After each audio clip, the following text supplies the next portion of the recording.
بسم اللہ الرحمن الرحیم وما اصابکم من مصیبہ، کوئی کسی قسم کی جو مصیبت تم پر آتی ہے، وہ بیماری ہو، افلاس ہو، توہین ہو، کوئی جس چیز کو آپ مصیبت سمجھتے ہیں، تکلیف دہ ہے، اللہ کے فرماتے ہیں بما کسبت ایدیکم، یہ تمہارے اعمال کا بدلہ ہوتی ہے، تم اپنے پر جادو خود کرتے،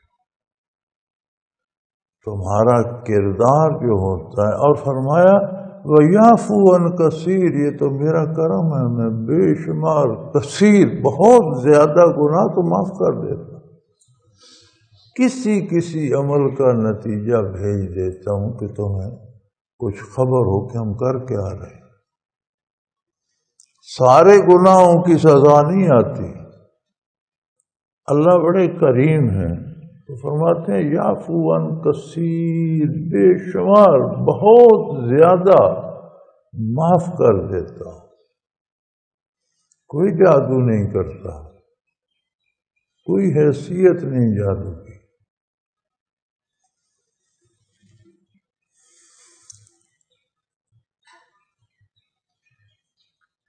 نبی کریم صلی اللہ علیہ وسلم پر عاصم بن لبید یہودی نے اور اس کی لڑکیوں نے جو کوشش کی جادو کرنے کی، انہوں نے کوشش ضرور کی،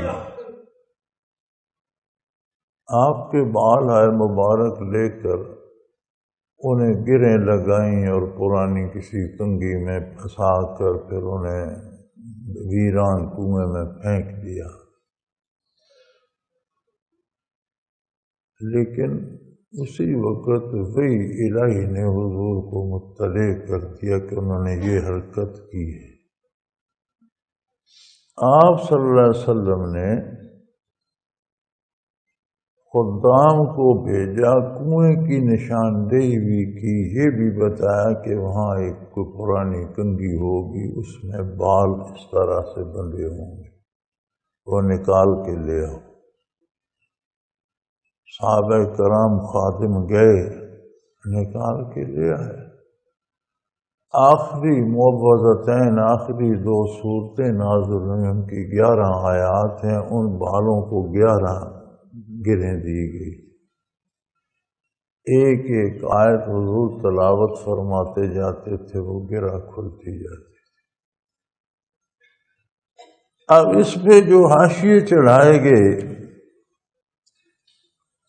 اللہ پاک سب سے راضی ہو اور سب کے درجات بلند کرے۔ بہت سی چیزیں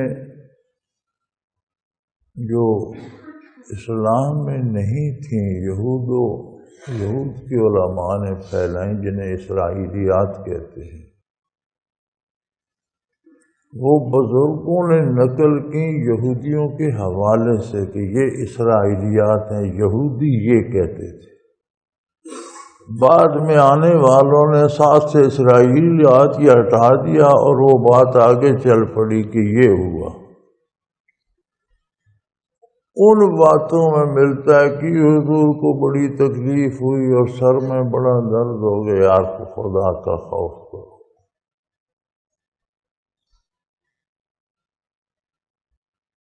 موسیٰ علیہ السلام کے مقابلے میں پورے مصر کے جادوگر اکٹھے ہوئے، رسیاں، لاٹھیاں، لکڑیاں، شاتیر لے کر میدان کو اژدہوں اور سانپوں سے بھر دیا، جادو سے صاف بنا دیے۔ موسیٰ علیہ السلام پر تو کوئی اثر نہیں ہوا، انہوں نے لاٹھی پھینکی، اور اللہ کی شان یہ ہے کہ ایک لاٹھی نے سب کچھ نگل لیا، اتنا بڑا اژدہا بنا کہ اس بھرے ہوئے میدان میں جو کچھ تھا وہ کھا گیا، اور جب انہوں نے پکڑی تو وہی لاٹھی تھی، نہ اس کا حجم بڑھا نہ وزن بڑھا، اشرف نہ ہو۔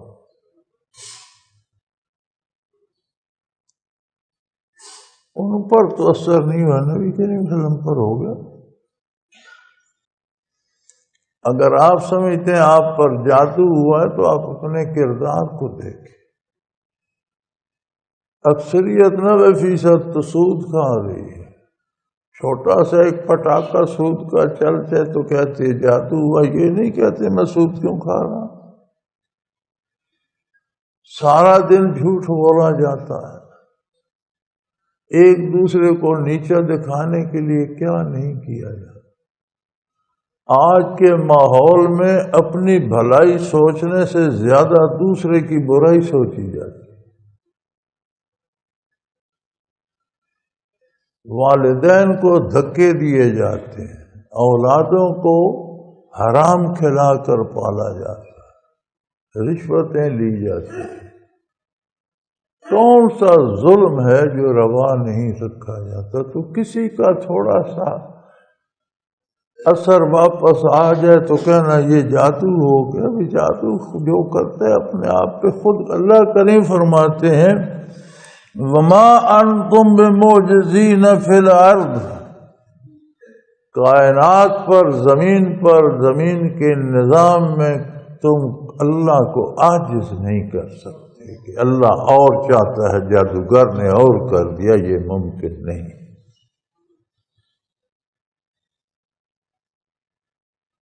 اس کا کوئی تصور نہیں ہے کہ اللہ کی کائنات میں کوئی جادوگر یا مخلوق کا کوئی بھی بندہ یا کوئی مخلوق اس کے احکام میں مداخلت کر کے بدل دے. اس نے تو صحت دی تھی، جادوگر نے بیمار کر دیا. تو ایسا ہی ہوگا نا، اگر جادو سے بیمار ہوا تو اللہ نے تو نہیں کیا، جادوگر نے کر دیا. تو یہ تو عقیدہ ہی کافرانہ ہے. قرآن کریم اسی کی تردید فرماتا ہے کہ روئے زمین پر، یعنی ایک تنکا اگتا ہے، ایک بڑا درخت ہے، ایک پھل لگتا ہے، بے شمار جانور ذی روح ہیں سمندروں میں، خشکی پر بے شمار طرح کی مخلوق ہے جو تم گن نہیں سکتے. اس ساری میں جو کچھ ہو رہا ہے وہ خود کر رہا ہے، کوئی اس کے حکم میں مداخلت نہیں کر سکتا. جادو کی حقیقت کیا ہے؟ کفریہ کلمات شیطان سکھاتا ہے. جادوگر گندے رہتے ہیں، ناپاک رہتے ہیں، اپنی غلاظت تک پاخانہ کر کے خود کھا جاتے ہیں، تب جا کر جادو چلتا ہے. جادو کیا ہوتا ہے؟ شیطان کوشش کرتا ہے کہ جو غلط سلط کفریہ کلمات انہوں نے کسی حق میں کہے ہیں اسے جو ہو سکے ممکن تکلیف پہنچاؤں تاکہ اس کی بات سچی ہو جائے. لیکن وہ تکلیف تب پہنچاتا ہے جب آپ کا وہ خانہ تائید باری سے خالی ہوتا ہے. جہاں آپ اس کی پیروی کر رہے ہوتے ہیں وہاں پہنچاتا ہے. جہاں بندہ شیطان کی بات مان رہا ہوتا ہے وہاں اسے موقع مل جاتا ہے اسے ایذا دینے کا. اور ہم کہتے ہیں جادو ہو گیا. جادو تو نہیں ہوا، ہم نے خود اپنے آپ پر جادو کیا. تکلیفیں نیک لوگوں کو بھی آتی ہیں، بڑی سخت آتی ہیں، آزمائش من جانب اللہ. یاد رکھو، ایک آدمی بہت بڑا آپریشن کراتے ہیں، اس کا پیٹ کھول دیتے ہیں، انتڑیاں توڑتے جوڑتے ہیں، دل کا آپریشن کرتے ہیں، سینہ چیر کر وہ اس میں چیزیں ڈالتے نکالتے. کبھی اسے افسوس ہوا ہے، کبھی ڈاکٹر سے گلہ ہوا ہے. تشکر، اظہار تشکر ہوتا ہے کہ شکر ہے یار یہ قابل ڈاکٹر تھا، اس نے سارا سینہ چیر دیا، دل نکال کے باہر رکھ کے مشین میں لگا دیا، تمہیں موت کے حوالے کر دیا. پھر وہ جوڑا، کہتے نہیں بڑا اللہ کا شکر ہے، بڑا اچھا ڈاکٹر. کوئی دشمن، کوئی لڑائی میں تھوڑا سا چاقو یہاں لگا دیتا ہے تو بندہ لیے لیے پھرتا ہے، اس نے مجھے چاقو مار دیا۔ اور آج جس نے سینہ چیر دیا تھا اس سے خوش ہے، جس نے ذرا سا چاقو لگ گیا تو اس پہ ناراض ہے۔ اہل اللہ پہ جو تکلیف آتی ہے وہ وہی ڈاکٹر کا آپریشن ہے، اس کی ضرورت ہوتی ہے انہیں، وہ خوش ہوتے ہیں، وہ اللہ کا شکر ادا کرتے ہیں، انہیں اندر تکلیف، ان کا دل دکھی نہیں ہوتا۔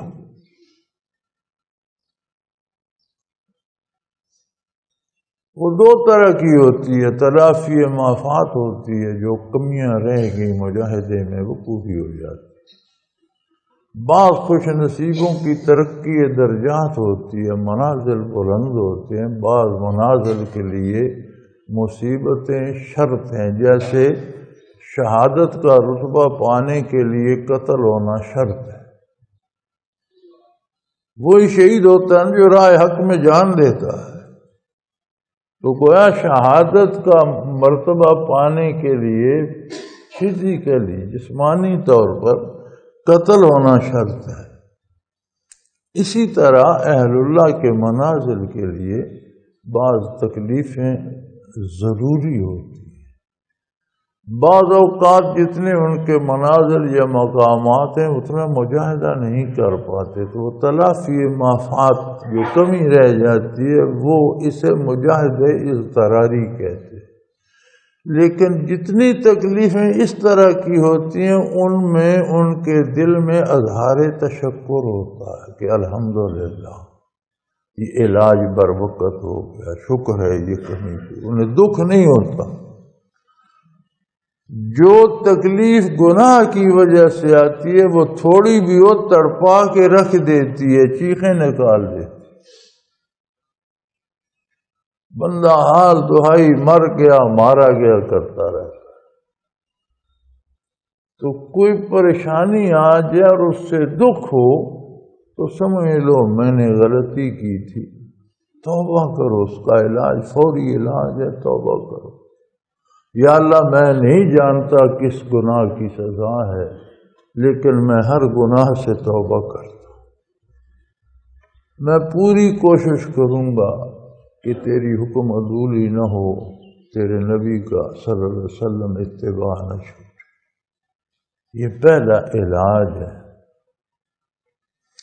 اور پھر خلوص دل سے کوشش کرو کہ برائیاں چھوٹ جائیں اور اتباع رسالت نصیب ہو جائے۔ تو جادوگر بکتا رہے، شیطان ازل سے بک رہا ہے، ان عبادی لیس لک علیہم سلطان، میرے بندوں پہ تیرا بس نہیں چلے، اور جو بندہ میرے ہونے سے رہا وہ جانے تو یا۔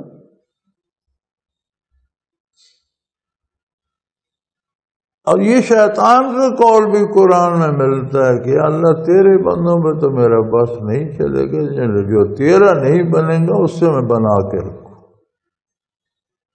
یہ شیطان کا قول بھی قرآن کریم میں ملتا ہے۔ تو فرمایا جو پریشانیاں آتی ہیں یہ کسی کا جادو نہیں ہے، کوئی جادوگر کچھ نہیں کر سکتا۔ وما اصابکم من مصیبت فبما کسبت ایدیکم، یہ تمہارے اپنے کرتوت ہے، تمہارے ہاتھوں کا کیا ہے، جو بہت سا اللہ کریم فرماتے ہیں یعفو عن کثیر، بہت زیادہ معاف کر دے۔ کوئی عمل اس کا بدلہ تمہیں دنیا میں بھیج دیتا ہوں تاکہ تمہیں احساس ہو کہ یہ نہیں کرنا چاہیے تھا، توبہ نصیب ہو اور اس سے بچ جاؤ۔ یہ بھی اس کا کرم ہے۔ ظہر الفساد فی البر والبحر بما کسبت ایدی الناس، سمندروں میں، تری میں، خشکی پر آگ برسنے لگ جاتی ہے، عالمی جنگیں چھڑ جاتی ہیں، قتل عام شروع ہو جاتا ہے، دھماکے ہوتے ہیں، لوگ مارے جاتے ہیں، تباہیاں ہوتی ہیں۔ بما کسبت ایدی الناس، یہ لوگوں کے اعمال کا نتیجہ ہوتا ہے۔ لیذیقہم بعض الذی عملوا، ان کے کچھ کسی کام کا بدلہ انہیں چکھا دیا جائے۔ لعلہم یرجعون، اور یہ بھی اس لیے چکھایا جاتا ہے کہ انہیں یہ احساس ہو اور توبہ کرے، واپس آ جائے۔ یہ بھی اللہ کے احسان ہے کہ جو بات جا کر قبر میں برزخ میں منکشف ہونی ہے، اس وقت توبہ کی وقت گزر چکا ہوگا، وہ دنیا میں تھوڑی سی جھلکی دکھا دیتا ہے کہ یہاں تو توبہ کی فرصت ہے۔ تو یار یہ جادوگروں کو تمغے نہ دو کہ جادوگر نے یہ کر دیا، یہ جادو ہر کوئی اپنے اوپر آپ کر رہا ہے۔ اپنی اصلاح کر لو، باوضو رہو، پاک صاف رہو، حلال کھاؤ، کیا کرے گا جادو؟ پھر بھی اگر شبہ ہے تو معوذتین پڑھو، ہر نماز کے ساتھ 3 دفعہ پڑھ لیا کرو، درود شریف پڑھ کے 10 دفعہ 11 دفعہ پڑھ لیا کرو۔ کوئی بیمار ہے تو اس پر پڑھ کر پھونک دو، لیکن یہ یقین رکھو کہ کوئی اللہ کے نظام میں مداخلت نہیں کر سکتا، نہ شیطان نہ جادوگر۔ ما انتم بمعجزین فی الارض، کائنات کے نظام میں، روئے زمین کے نظام میں کوئی بھی اللہ کو عاجز ہی کرنا ہے نا، کہ اللہ کچھ اور چاہتا ہے، دوسرے نے کچھ اور کر دیا، تو اس کا مطلب ہے اس نے اللہ کریم کو تو عاجز کر دیا۔ تو خود یہ عقیدہ کیسا ہے؟